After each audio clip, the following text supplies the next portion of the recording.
Mapagpalang araw mga ka-nurse, nandito tayo para magtalakay pa rin ang paksang pangkalusugan. Ito ay tungkol sa mga kababaihan naman this time. So, tayo ay nagkakaroon ng buwan ng dalaw ang mga kababaihan at ito ay nag-start during the puberty and then mag-stop lang to kapag ka nag-menopause na tayo. So, all throughout every month except kung ikaw ay buntis, ikaw ay magkakaroon din talaga ng regla, buwan ng dalaw. Humihinto ito kapag ka meron kang mga sakit or meron kang pangyayaring pagbubuntis, yan, maraming kadahilanan kung bakit din ito ay nahihinto, kung ba't nagkakaroon ng delay. Pero, ang normal ay nagkakaroon tayo monthly cycle. So, ngayon, ang pag-uusapan natin ay ano nga ba ang mga bagay na dapat nating iwasan or dapat nating hindi gawin kapag ka tayo ay mayroong mga buwan ng dalaw. So, unang-una daw, huwag tayong mag-crave sa mga maaalat. Kinikrave nyo ba yun? Ako hindi ako nagkikrave ng maaalat. Maasim pa ang kinikrave ko. Yung maaalat, huwag daw tayong masyadong gumamit noon kasi nakakadagdag pala yun sa menstrual cramps or sa pagsakit ng puson. At the same time, salt kasi yun, so mag-a-attract yun ng fluid sa katawan mo. Kaya mas lalo kang magiging itsurang bloated, yung para kang medyo namamaga ang itsura mo. So hanggat maaari, hindi ito makakabuti sa'yo, kaya iwasan natin. Okay. Pangalawa ay ang pag-inom ng kape. Alam niyo ba na kapag binawasan o iniwasan ninyo ang kape kapag kayo ay nagkakaroon ng regla, mababawasan nito ang paninigas ng inyong dibdib. Di ba nagkakaroon yan ng parang tumitigas at masakit kapag ka meron tayong buwan ng dalaw. So mababawasan nito ang paninigas noon. At saka syempre mababawasan din yung sakit. Kaya naman, kung maaari ay iwasan natin ang kape. Okay? So iwas kape kapag ka may regla. Pangatlo, bawasan din natin ang paggamit ng douche. Oo, yan ang douche. Okay? So, yan. Ganyan ang itsura niya. Bawasan kasi hindi na actually ito inire-recommend. Pero marami pa rin na gumagamit na paglilinis or ginagamit ito. Nasisira kasi nito yung normal flora ng ating ari. Dun sa vaginal area, meron siya dyan. Nagiging prone tayo sa infection. Kaya, kahit na may regla kayo or as much as possible, kung kahit wala kayong regla at sa pagkakataon, iwasan nyo. Pang-apat, iwasan ninyo ang pagpapatagal ng paggamit ng napkin or ng tampon. Okay? As much as possible, kung pwede, ito ay huwag dapat tumatagal ng 4 hanggang 6 na oras. Dapat nagpapalit kayo frequently. Kapag ka ito kasi ay moist, kapag ka palaging basa or hindi nyo na napapalitan, na malaki ang chance na mag-accumulate doon yung mga bacteria at kapag may bacteria, yan, magkakaroon na kayo ng mga infection. So, dapat panatilihin natin as much as possible malinis at frequent tayong nagpapalit ng pads natin. Okay, yun na, take note. Huwag lalagpas ng 4 hanggang 6 na oras, maximum na yon. Kaya naman kailangan, lagi kayong may baon. Kahit kayo nasa labas, magpalit kayo. Okay? Make it sure na pagka nagpalit kayo ng inyong napkin, naglilinis muna kayo. Pang-5, so iwasan ninyo ang pag-aahit or pag-shave kapag kayo ay mayroong buwan ng dalaw.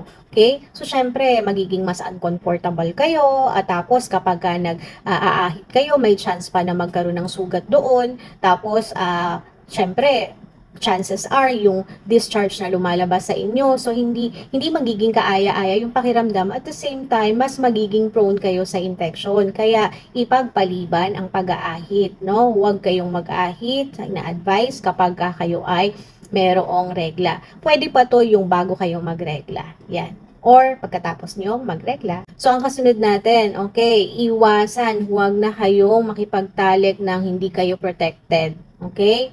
Pagka kayo ay may regla. So, at the same time, so, syempre, safe sex na rin yon para hindi makabuo. Lalo na kung wala kayong plano na masundan pa or magkaroon ng panibagong pagbubuntis, no? Saka yung STD, mapoprotektahan kayo nun. So, isa pa, wag na kayong manigarilyo kapag kung kayo ay cigarette smoker, tapos mag-sigarilyo kayo, makakadagdag pa ito ng pananakit ng inyong puson or yung inyong dysmenorrhea. Okay? Pero actually naman, kahit naman wala kayong regla, okay, ina-advise ko din na wag na kayong manigarilyo.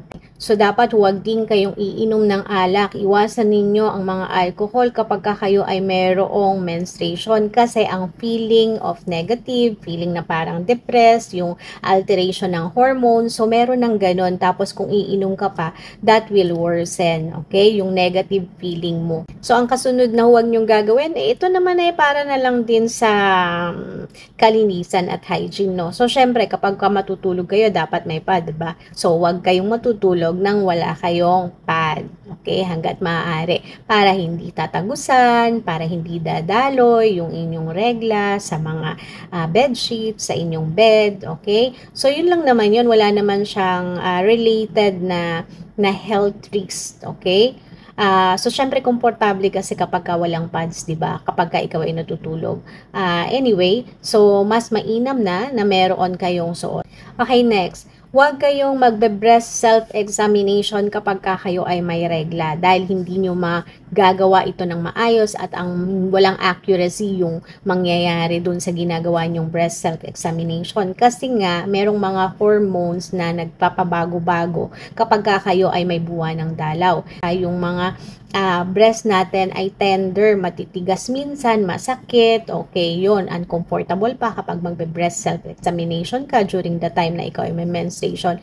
At the same time, kapag may nakapaka mga bukol-bukol dyan, hindi natin masasabi na accurate or kung anong something yun. At huwag din kayong magpupuyat. Iwasan ninyo ang pagpupuyat, lalo na kung kayo ay mayroong regla. Kasi kailangan natin ng 7 to 8 hours of sleep para tayo ay maging healthy. Kasi yung feeling ng fatigue at saka parang nanlalambot, ng lalata, yan. At tapos meron pang pain, so kailangan ninyo ng mga rest time periods. Dapat meron kayong enough na sleep. So, huwag kayong magpupuyat. Matulog kayo sa tamang oras, okay? So, last, nasasabihin natin na huwag ninyong lalaktawan ang inyong pagkain. Huwag kayong mag-skip ng meal ninyo. Or, iwasan ninyo or huwag kayong kakain ng mga junk food. Kasi syempre ang mga junk food marami ang salt. 'Di ba? Sabi natin, huwag tayong masyadong mag-crave pagka may salt. At tapos marami din yang mga sweets. So dapat iwasan din natin yung mga sweets na yan. So kung nagki-crave, huwag yung mga junk food kasi hindi healthy yan. At the same time, huwag kayong mag-skip ng meal kasi yung energy ninyo na uncomfortable, yung iba dyan ay masakit pa yung kanilang mga puson. So nalolos nila yung energy. So kailangan ninyo na merong pagkain para naman maayos yung katawan ninyo. Maganda yung kondisyon ng inyong katawan kapag kayo ay nagkakaroon ng buwan ng dalaw. Kung kayo ay nakakaranas ng kahit anuman na hindi maganda sa inyong pagreregla or meron kayong mga katanungan pa, no? Pwede kayong kumonsulta sa inyong OB-GYN. Okay? Lalo na yung mga bagay na kayo ay nahihirapang intindihin or yung mga nararanasan nyo na nahihirapan kayo, kailangan nyo pong ikonsulta to. Maging open po kayo sa pagko-consultation sa inyong mga OB-GYN. Kahit na mga single, kahit na mga dalaga pa lang, pwede po kayong magpakonsulta sa kanila. Hindi lang po buntis ang nagpapacheck up sa OB-GYN, okay? So, any consultation regarding your pagkikababae, pwede kayong kumonsulta at ikonsulta nyo yan talaga sa inyong mga doctor, sa mga OB-GYN, okay? So, sana ay nakatulong kahit papaano ang video na ito in general para lalo na yung ating mga kabataan na may mga katanungan. Yun po, sana po ay nakatulong ang video na ito. So, yun lamang po. Please don't forget to like, to subscribe to my channel, and hit the notification bell para updated kayo sa ating mga susunod na video. That's all for now, guys. Bye mga ka-nurse!